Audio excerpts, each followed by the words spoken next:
Perhaps the most well-known lynching in Florida was the brutal lynching of Rubin Stacy. Rubin Stacy was a 37-year-old who lived on Northwest 3rd Street in downtown Fort Lauderdale, Florida.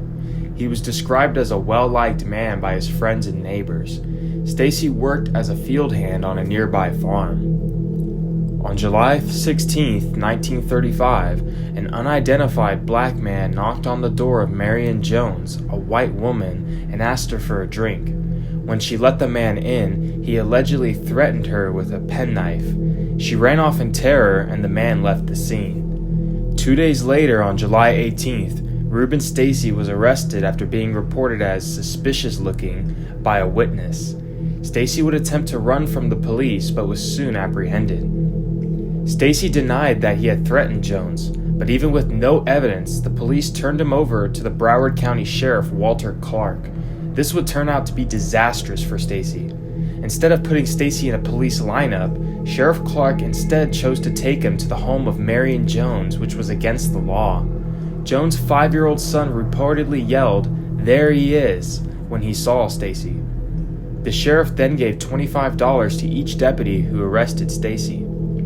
Sheriff Clark took Stacy to the Broward County Jail, where rumors quickly spread that Marion Jones had been raped, a false rumor. An armed mob began to form outside of the jail. Sheriff Clark then made the decision to move Stacy to a jail in Miami instead. This decision would cost Rubin Stacy his life. There was a large surge in white supremacist violence against black people in South Florida in the early 20th century due to resentment of the large influx of African Americans to South Florida to escape the poverty of other southern states like Georgia and South Carolina. During Stacy's transport from Broward County to Miami-Dade County, the car that Sheriff Clark was driving was supposedly ran off the road, and an armed mob took Stacy out of the car and took him to a wooded area near the home of Marion Jones. The mob used wires from the clothesline that Jones had and hung Stacy on a tree and shot him 17 times. After his death, a crowd of people gathered at his body to mock and take souvenirs from.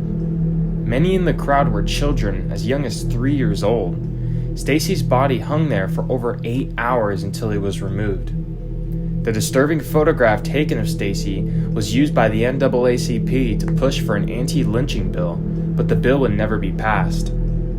50 years after Rubin Stacy was lynched, the Broward County Sun-Sentinel interviewed witnesses who claimed that Sheriff Clark and his deputy, who was also his brother, planned Stacy's lynching, ordering the onlookers to fire on Stacy as he hung from the tree, allegedly from his own weapon. The witnesses also claimed the brothers had other African Americans killed throughout the years, for offenses as minor as spitting on them. The brothers' reign of terror continued until 1950, when they were removed from office by the governor and indicted on charges of corruption. They were later cleared when key witnesses had forgot their testimony.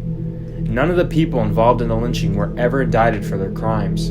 Despite pleas for more action to prevent lynchings, President Franklin Roosevelt refused to support any anti-lynching bills because of his fear that he would lose support from white voters in the South in the upcoming 1936 election. Stacy is just one of many African Americans who were lynched in the year 1935.